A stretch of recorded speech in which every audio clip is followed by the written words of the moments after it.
Thanks, Devin. With the increase of obesity, unhealthy eating, and diabetes, there's an increase in non-alcohol related liver damage. And here to tell us more about the most common issues affecting the liver is Nurse Christina. Good morning. Hi, good morning. I'm so glad to be back here in the studio. Back. So let's jump into it. Let's start with the basics. Tell us, what does the liver do for the body? So the liver is a big cleaning organ. It actually has over 500 vital functions. It's incredible.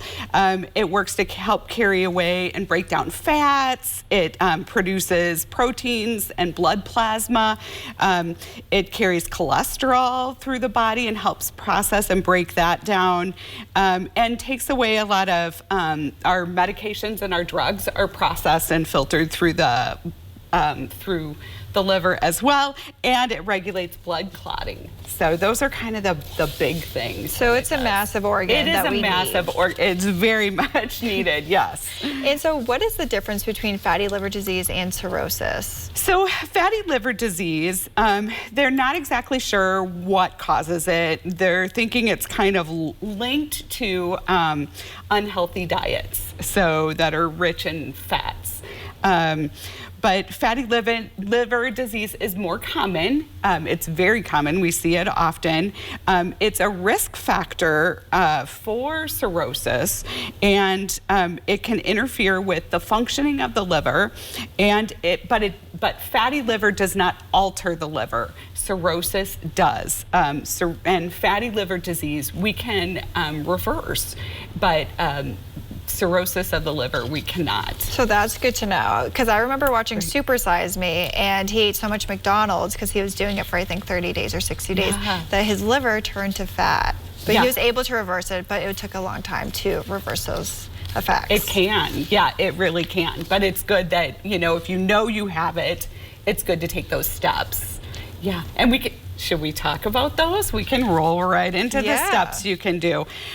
So some of the things you can do to treat a fatty liver is adopting a healthy lifestyle. So cutting back on a lot of those saturated fats. If you're big on the fish fries, maybe cut those back to only once a month instead of every Friday.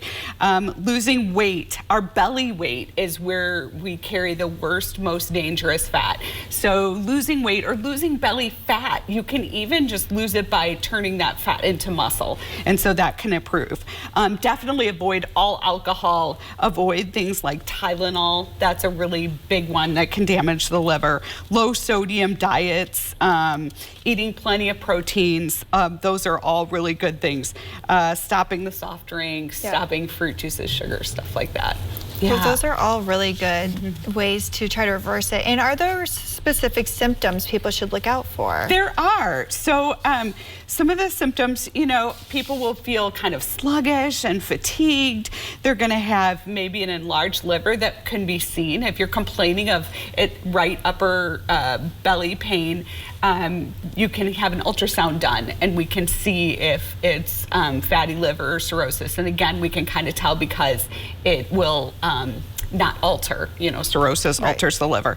But you're going to have pain in that upper right quadrant. You might see some swelling in your belly. We call that ascites. That's just fluid accumulation. You might have yellowing of the skin, an enlarged spleen. Men can have enlarged breasts, red palms. If your palms are red, that can be a sign of liver damage.